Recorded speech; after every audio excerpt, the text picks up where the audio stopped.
Eu sou Yuri, seja bem-vindo ao meu canal. Neste vídeo eu falo sobre os primeiros episódios de Seiri Gensuki, segunda temporada. O primeiro episódio já começa ele mostrando um flashback da vida passada do Ryu, enquanto ele ainda era o Amakawa Haruto. No caso do dia ali que ele teve que se mudar devido ao divórcio de seus pais, onde ele acabou se separando de sua amiga de infância, bem como um dia ali, onde eles fizeram uma promessa de que se reencontrariam, bem como iriam se casar. É passado há alguns anos, né? Então ele estuda bastante, se esforça bastante para ser aprovado numa escola famosa, né? Na cidade onde ele morava com a sua melhor amiga, na expectativa de reencontrá-la. E é mostrado ali que quando ele tá saindo da escola, ele até vê essa amiga dentro do portão. Ele até pensa em falar com ela, mas acaba decidindo não ir, pois vê outros dois colegas se aproximando ali dela e começarem a conversar com ela.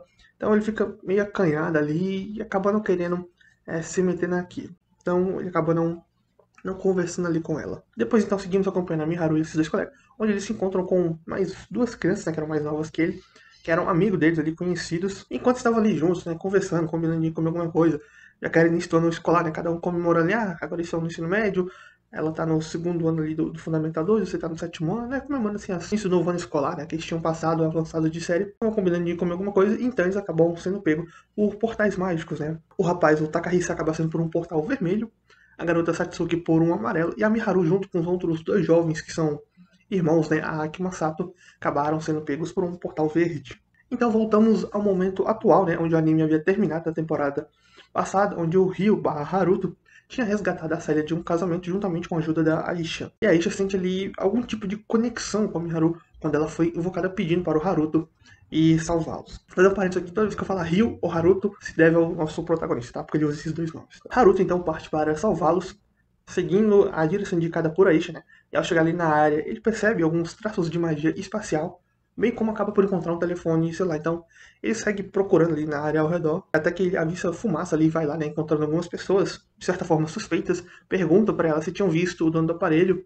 Aí o chefe ali dela fala que não, nunca ouviu nada daquele tipo na vida. Entretanto, o Haruto ele ouviu uma voz em japonês pedindo ajuda, né? E ele que não queria ter que lutar ali, né? Afinal tinha muitos guardas ali, e seria problemático para ele, acaba tendo que lutar. O que aconteceu foi que a Miharu, o Masato e a Aki, ao chegar nesse novo mundo, eles acabaram sendo encontrados por alguns capangas de um mercador de escravos e foram capturados para serem vendidos. Só que como eles não sabem a língua daquele mundo, nem o pessoal daquele mundo sabe a língua deles, então a comunicação é inexistente. Com exceção do Haruto ali, que é um reencarnado que veio do Japão, então sabia japonês. Obviamente, quando o chefe lá dos caras viu que o Haruto entendia a língua deles, fala, eita, tamo em problema, eu vou ter que lutar agora. Haruto derrota boa parte ali dos guardas, né, principalmente o líder dos guardas, deixando os outros ali com medo, né, receio de lutar contra ele.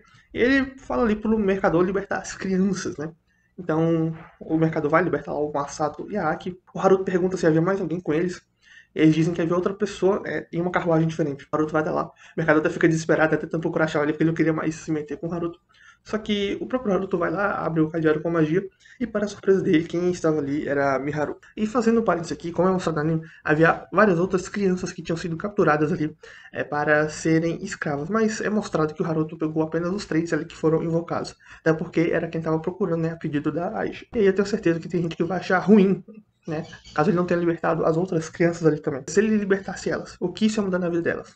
Porque eu duvido que ele ia poder ter tempo em condições para ficar cuidando de cada uma delas ali, porque tinha mais ou menos ali mais 10 crianças. Então ele não ia poder ficar cuidando de cada uma delas, e também não podia só libertar por libertar, porque certamente ou elas morreriam, né, de fome por estarem sozinhas, né, e já estarem enfraquecidas, dá pra ficar, não estavam em muito boas condições, ou então seriam capturadas novamente pelo mesmo mercador ou até por outro. Então, sim, seria se libertasse ela, seria algo só pra satisfazer o ego dele, né? Pensar, pô, fiz uma coisa boa. Mas não ia mudar muito para aquelas crianças, porque ainda iriam continuar numa situação complicada. Então, assim, é uma situação interessante, né? Que ele não ajudou só por ajudar por simples e espontânea bondade. Não, ele ajudou quem ele tinha que ajudar naquele momento, em quem ele poderia tomar conta de alguma forma, assim, poderia realmente ajudar. E não só para satisfazer algo dentro dele, ou então sua moral ali, algo. Até porque o mundo é cruel, então tem essa questão aí, né? Que me pegou assim um pouco, porque que não libertou as outras também, então depois eu parei pra pensar um pouquinho melhor e falei, realmente ele não seria tão sabido assim, né? Por mais que satisfaça alguém, né? Você veja ali ajudando nesse estado, mas e ajudar só por ajudar ali sem de fato melhorar a vida dele ou ajudar a melhorar em algum quesito. Bom, voltando pra história, é o Haruto, né? Sai levando eles ali por um caminho, caminhando um pouco, né? E a Miharu ali começa a conversar, a Miharu agradece por o salvar e se apresenta ali, né? E ele acaba se apresentando como Haruto, né? Fala, devido a certas circunstâncias, meu nome atual é Haruto.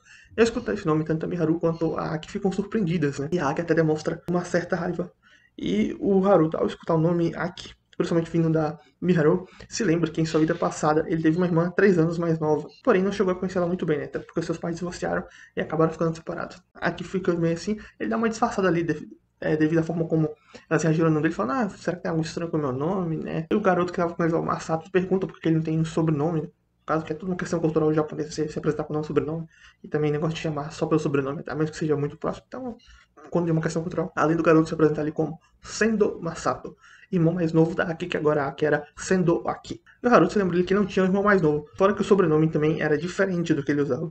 Logo ele imagina ali que a sua mãe acabou se casando de novo, até porque a Aki também usava um sobrenome diferente, e agora tem um irmão mais novo. E devido a ele estar ficando tarde, ele acaba desviando o foco da conversa, levando eles para um outro local onde invoca ali uma pedra enorme, né? Só que ele ainda tem um subespaço e é uma casa, então é mais um disfarce. E os três ficam impressionados, né? Ao ver que dali uma pedra grandona surgindo ali do nada. Antes deles entrarem, aparece a Isha com a Célia. E tem mais uma interação entre eles, né? A Célia chega lá com a gente e fala, então vocês são as crianças que a Isha tava falando, não sei o quê. Aí o Haruto apresenta eles pra Célia, falando. E a Célia tenta ali falar com ele, só que um não entende o idioma do outro, né? A Célia até fica surpresa quando vê o Haruto ali falando em outro idioma. Ele fala, acho como assim? Você fala outro idioma? Que negócio é esse? Aí a Isha, para ajudar na comunicação, usa ali os seus poderes, né, suas habilidades, para servir como uma espécie de tradutor. Ela até fala que só é possível fazer aquela tradução porque o Haruto sabia os dois idiomas. Então a Isha conecta ali a Célia com a Miharu. Então eles entram ali para dentro da casa, né? Os garotos eles ficam impressionados, né, com o que tem lá dentro. E as garotas vão ali tomar banho, né? E a Célia acaba contando ali um pouco, né, sobre o Haruto, né, para elas ali. O nome dele, na verdade, era Ryu, que a Isha era um espírito, tinha feito um contrato com ele. Entretanto, ela também havia conhecido a Aisha há pouco tempo, né? Um pouco antes deles. Logo, ela não sabia muito bem sobre a própria Aisha em si. Então as garotas ficam ali conversando, né? No banho, enquanto o Haruto estava fazendo o jantar e conversava ali com o Masato. E tenta explicar um pouco ali pro Masato, né, que é aquele mundo. O Masato até faz uma analogia com um jogo, né? Que é RPG. O Haruto fala, só que aqui não tem como resetar nem nada do tipo. E fala que se não tivesse aparecido, né, eles teriam virado escravos, né? Que até deixa o Masato dizer, eita. Ainda bem que após o banho, os garotos ali aparecem, né? A Célia até fala pra ele ir banhar também, né? Só que ele se virar, responder ele que ia depois, ela se virar pela Célia, usando uma roupa diferente, né? Uma roupa de educação física, né? Mais confortável que a havia emprestado pra ela, já que a Célia tava só com um vestido de casamento e não dava pra ela ficar usando o tempo todo aquele vestido, né? Por conta disso, né? O Haruto pensa que eles devem ir no mercado no dia seguinte pra comprar coisas do dia a dia, né? Roupas, suprimentos, o que fosse necessário. A Miharu fala que eles não têm dinheiro, mas ele fala que ia bancar por aquilo ali, que dinheiro não era problema. A Célia também fala que poderiam vender o vestido, né? Só que ele fala, não, tá tranquilo, dinheiro que não vai ser problema. Ele deve ter juntado muita plata, né? Juntou muita plata. E eles vão jantar e durante o jantar a Miharu e os outros explicam a situação deles ali, como chegaram ali. No caso, segundo que o Haruto fala, parece que eles foram pegos em algum tipo de fenômeno, né? E aqui eu agora imagino que seja algum ritual de invocação devido como a teoria que eles criam posteriormente, né? Ser a lenda lá dos heróis. Entretanto, né, o Haruto não sabe se de fato há como eles voltarem para casa. Até porque a forma como eles chegaram naquele mundo é diferente da de Haruto. Haruto é um reencarnado ali, e eles são invocados, então há diferenças ali. Talvez para ele seja possível voltar, mas pro Haruto não, afinal, ele morreu no outro mundo. Então, a série ali imagina que o aparecimento dele está ligado à lenda do seis deuses sábios, né? Então até uma explicada ali sobre essa lenda, só que o Haruto não consegue imaginar ele sendo como os heróis da lenda. A Miharu então comenta que estava com mais outros dois amigos e questiona se eles também poderiam estar naquele mundo, né? Se eles poderiam ter sido pegos pela invocação também. Só que o Haruto, ele não tem certeza disso, mas acredita ser possível. E nós, como espectadores, sabemos que eles estão lá também. O que deixa a Miharu preocupada, né? Afinal, eles foram capturados e iam se tornar escravos, mas tiveram a sorte de serem salvos por Haruto. E vai saber o que pode ter acontecido com os outros dois, né? Podem estar em situações piores. E a Ichi, né, tava ali já morrendo de sono, se levanta e vai puxar o Haruto pelo braço, né, para que possam dormir, né? Afinal, ela usa bastante seus poderes e precisa ali dele para dar uma recarregada. A Célia vê aquilo, né? Os outros também, né? Ficam surpresos, só que a Célia que mais reage ali, né? Dá uma pequena surtada ali, dizendo que não podiam fazer aquilo, né? Obviamente. O pessoal ali fica, eita, climão, né? Aí a Célia ali, claramente, dá pra ver que ela ficou com ciúme. Até porque do nada a Isha mete que sempre dorme ali com o Haruto, né? Causando mais maus entendidos. E a Célia mete uma desculpa esfarrapada pra que não consiga dizendo que o Haruto ainda não tinha tomado banho. A Miharu vendo aquilo ali, né? Pra não se envolver bastante naquela cena, acaba dizendo que eles ali vão arrumar as coisas, né? Apesar do Haruto falar que não era necessário. Tava tentando dar uma disfarçada, né? No meio daquele climão ali, daquele pequeno barraco que estava surgindo. Afinal, ia ser mal, seria falta de educação, né? E feio você só ficar olhando por aquilo ali, né? Então, melhor circular, circular. Ah, e um detalhe aqui desse primeiro episódio, também tem no segundo episódio, é sobre se em um certo momento, quando as garotas estão falando, tem como se fosse uma segunda voz de fundo ali. Eu imagino que isso seja para representar a tradução simultânea da Isha, né? Quando todo mundo tá falando, tem uma outra voz ali meio que sobrescrevendo, transcrevendo por idioma uma da outra, né?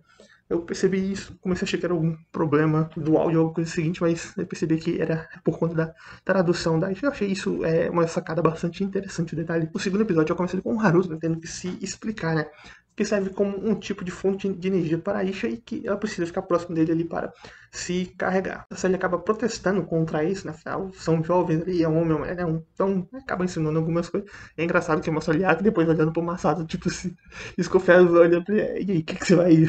É como se tivesse desconfiado que o garoto fosse aprontar alguma coisa ali. Então a Aisha diz que vai dormir ali com a Miharu, pois ela também tem bastante poder mágico, né? Entretanto, menos que o Haruto, né? De certa forma, acaba surpreendendo ali o Haruto e a Sally, porque do nada a Miharu acaba chegando naquele mundo e já tem poder mágico. No final das contas, a Miharu acaba indo dormir com a Aisha, dividindo um quarto.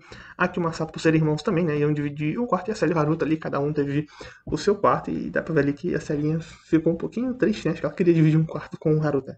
Parece meio tristinho ali quando eles se despedem para entrar dentro do quarto. Em seu quarto, o Haruto fica ali pensando se deve dizer para Miharu que ela tem as memórias de Amakawa Haruta, que era o amigo de infância dela. Entretanto, ele decide não fazer isso, já que o Haruto morreu, e agora ele se chama Ryu, né? Naquele mundo ele renasceu como Ryu, as suas mãos estão sujas de sangue, além do fato dele querer vingança. Enquanto ele estava ali refletindo sobre isso, a Célia acaba aparecendo, falando que quer conversar com ele, afinal fazia bastante tempo que eles não conversavam. E a Célia ali acaba enchendo o Haruto de perguntas, no caso coisas que ele fez nesse tempo que não se viram, onde ele encontrou a Isha, bem como a questão sobre a história de vida passada, que ela não tinha entendido nada. E ela resolveu não perguntar nada na frente dos outros para depois perguntar em particular. Então o Ryu começa ali explicando sobre a vida passada, né? Afinal, era bastante pergunta, uma coisa de cada vez. Que pouco antes deles se conhecerem pela primeira vez, ainda lá na primeira temporada. Naquele momento, pouco antes, ele havia recuperado as suas memórias da vida anterior. Ele fala que essas memórias são de uma vida que era no mesmo mundo, que a Miharu e os outros vieram, o nome dele lá era Haruto, e que ele tinha morrido aos 20 anos, né? E ali a série agora entendia o porquê de quando ter conhecido ele, ele parecia sempre um garoto bastante maduro. Bem como o porquê dele entender o idioma da Miharu. Só que ele vai e fala que agora ele é o Ryu, né? E a série fica muito feliz com é verdade, agora você é o Ryu, né? E agradece ele por ter sequestrado de seu casamento, mas demonstra ali preocupação com o seu pai. Então o Ryu acaba sugerindo para ela escrever uma carta e no outro dia, enquanto fossem as compras, já aproveitava para comprar o material necessário. Então ali eles passam mais algum tempo conversando. Enquanto isso, em Beltrante, né, a capital do reino de Beltrum, Charles, que teve a sua noiva sequestrada, estava conversando ali com o Reis. O Charles disse que recebeu informações de que o bandido que havia sequestrado ela foi punido, tinha ido dessa para melhor, não sobrando nada dele. Entretanto, não tinha encontrado a noiva dele, né, no caso a Célia.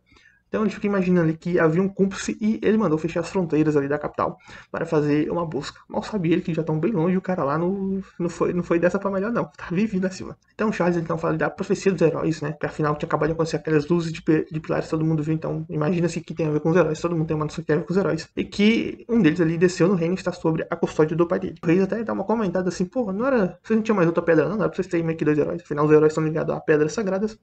E o Charles confirma que sim, só que esse está sobre a posse da princesa Flora e do duque Huguenot. O que, para ele, é algo problemático, afinal, na visão dele, esses dois são muito próximos do reino de Galak, que é o reino vizinho ali. E, obviamente, o Charles não tem muita proximidade, na verdade, tem uma inimizade com o reino de Galar. Reis, então, tenta se aproveitar ali do tópico do reino de Galar e fala sobre a garota Licelotte Cretchen, que é a guilda ali de mercadores ricas, mas o Charles não demonstra muito interesse nela. Fala, só uma jovem de 15 anos, não tem nada demais ainda. Entretanto, a visão do Reis, ela é alguém bastante problemática, né? Ele até comenta ali nos seus pensamentos que ela é tão problemática quanto o Duque Huguenot. E dá pra você ver ele claramente, né, pelos pensamentos do Rei, que ele tá envolvido em várias coisas, né? Como tem várias informações em que o Charles não tem a mínima noção. Ele até tenta induzir o Charles de alguma forma a fazer aquilo que ele quer. Em Rodania, né, uma outra cidade do reino de Beltrum, Sakata Hiroaki havia sido invocado ali como um herói, né? Ele estava tentando tirar proveito ao máximo daquela situação. Afinal, ele ficava lendo ali novels, né? Tinha uma noção básica de questões de Isekai, de invocação de herói, apesar de ele achar tudo muito clichê, né? Pô, tudo clichê é uma base, isso aqui, né? Tem muita coisa diferente. Então ele acaba sendo invocado ali como herói e ele vai tentar se aproveitar disso, né? Ainda mais vendo ali a forma como a princesa tratou ele quando ele foi invocado, né? Com toda a educação e tudo mais.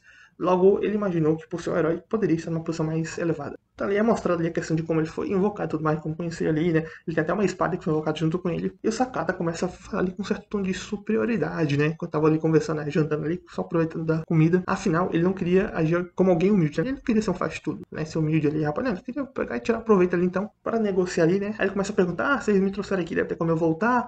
Aí o povo fala, voltar? Como assim voltar? Então, assim, então não tem como eu voltar, então fui sequestrado. Ele fala, tudo que eu tinha foi tirado de mim, né? Sem, pegou, foi levado pra lá e tudo mais, né? Obviamente ele faz tudo isso pra deixar o outro lado sem mais sentido, né?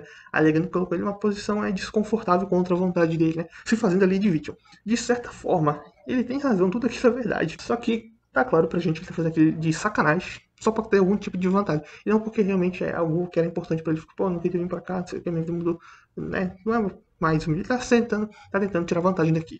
Aí o Duque ele fala, não, não é bem assim, né? Não é um sequestro, né?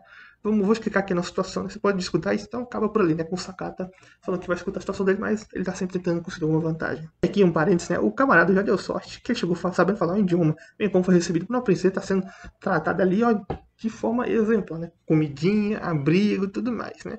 E ele consegue falar um idioma ali, né? O camarada ele tá reclamando e a gente tá bem pior que ele. Outro dia temos ali o Rio, a Isha, a Célia e a Miharu indo fazer as compras, né? E os irmãos ficando em casa, a gente acaba ali carregando a Célia e o Rio carrega a Miharu, né? A Miharu vai ali admirando a vista, afinal estão voando, né? O Rio pergunta se ela tá com medo. Ela diz que não, que vai estar bem enquanto estiver ali com ele, né? Demonstrando uma certa confiança para com ele. E a Célia ali no caminho vai perguntando pra Isha o quanto ela sabe sobre o Rio. Ela diz que sabe praticamente tudo, afinal ela tem acesso às memórias dele, as consciências dele estão meio que interligadas, então um meio que sabe o que o outro tá pensando, então ela sabe ali sobre ele, né? As memórias dele tem acesso tudo mais, devido ao pacto, deixando a Célia um pouco triste, né? Fica um pouco enciumada com aquilo, porque na visão dela, a Isha conhece um lado do Rio que ela não conhece. Só que a Isha disse ali que o Rio tá diferente, né, daquele garoto de antes. Ele começou a confiar mais nas pessoas e que tudo isso é graças a Célia, pois ela foi a primeira ali a estender a mão, né, com carinho e tudo mais, sem segundas intenções nela, mas realmente o carinho para com ele. A Banimanda da Célia, ela também pede ali pra Célia sempre continuar sendo a mesma pessoa que era no passado, ou seja, ser uma boa pessoa ali pra ele. Antes de entrarem na cidade, eles mudam a cor do seu cabelo, bem como arrumam um pseudônimo pra Célia, né, no caso Cecília, pois não queriam ser reconhecidos. O Rio deixa eles na guilda rica para comprarem, né, roupas bem como necessário para o material da carta e alimentos ali que são também encontrados na Terra, né, no nosso mundo. Então as garotas ficaram lá na loja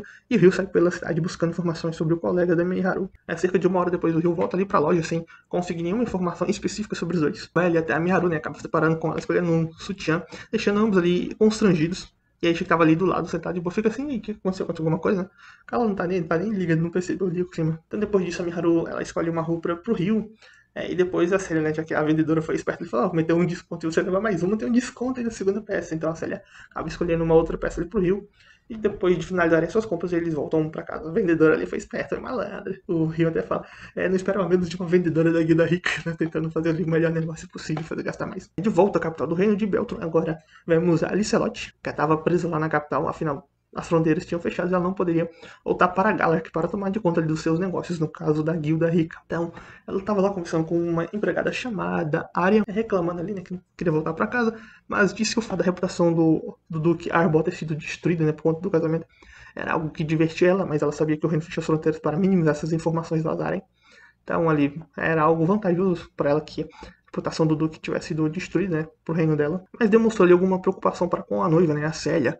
Fica ali até questionando, aliás, vocês não eram amigas, não sei o que, e aí é mostrado ali que a Arya realmente tem um passado ali com a Célia, né, se lembra de um momento delas juntas, só que a Lancelot fica questionando quem poderia ter feito isso, e a Arya diz que certamente foi alguém hostil à família do Duque Arbol. Então a Lancelot também comenta ali sobre os heróis, né, e imagina que algum deles deve ter chegado no seu reino, né, o reino de Galark, e até fica com mais vontade ainda para retornar para casa, né? Porque ela quer conhecer os heróis e tudo mais. Pela noite, já de volta das compras, né, o Rio mostra ali pros irmãos, né, as roupas que a Miharu e a Célia acabaram escolhendo para eles. Ele senta ali para conversar, o Rio diz que não conseguiu nenhuma informação específica sobre os dois colegas da Miharu, mas que ele conseguiu informações que de fato os heróis chegaram naquele mundo, e ele acredita que ambos possam ser dois dos 6 heróis que foram invocados.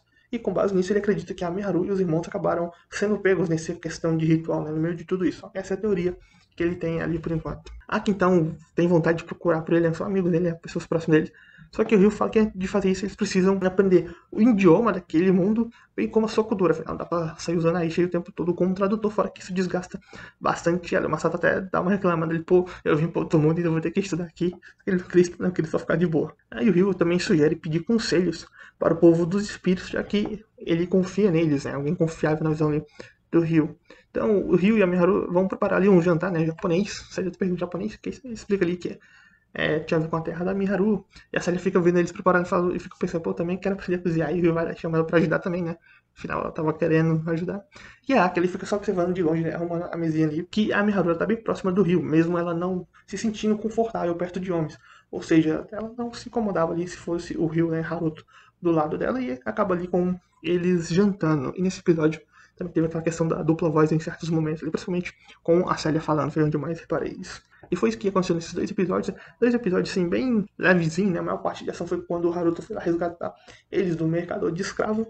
O resto foi bem tranquilo. Mostrou ali um dos outros heróis ali, né, que ela tenta tirar uma batalha e tudo mais. Algumas consequências após o sequestro da Célia e a fuga dela do casamento, outros movimentos se passando e viu e conheceu eles ali. Lembrando aqui, né, que tudo isso está diferente do mangá. Eu já li o mangá, já li essa parte do mangá. Só que no mangá, não li a light novel, no mangá, a ordem invertida. Primeiro, o Ryu Haruto conhece os heróis, né, no caso a Miharu, resgata a Miharu e os outros. E depois que veio o arco do casamento da Célia, então eles inverteram isso no anime, pelo menos em relação ao mangá, não sei como foi em relação ao light novel. Até por questão de roteiro do anime, porque o anime estava acabado, então era mais fácil de adaptar a questão do casamento da Célia do que entrar nessa questão dos heróis, que seria algo mais longa, né, como veremos na segunda temporada. Deve ter todo o foco. Enfim, me digam o que estão achando, né, da retorno do anime. Foram 2 episódios bem leves. Se gostaram dessa mudança no roteiro em relação ao mangá, e se puderem me confirmem qual que é a versão original da light novel. Se é do casamento primeiro, apesar que eu imagino que seja o casamento depois. Primeiro os heróis, depois o casamento. Imagino que seja assim. E digam aí que se gostaram dessa mudança, apesar de ser entendível por questão de roteiro. E o que estão achando da obra até agora. Se gostou do vídeo, dá like. Se não gostou, dá dislike. Tchau e até a próxima.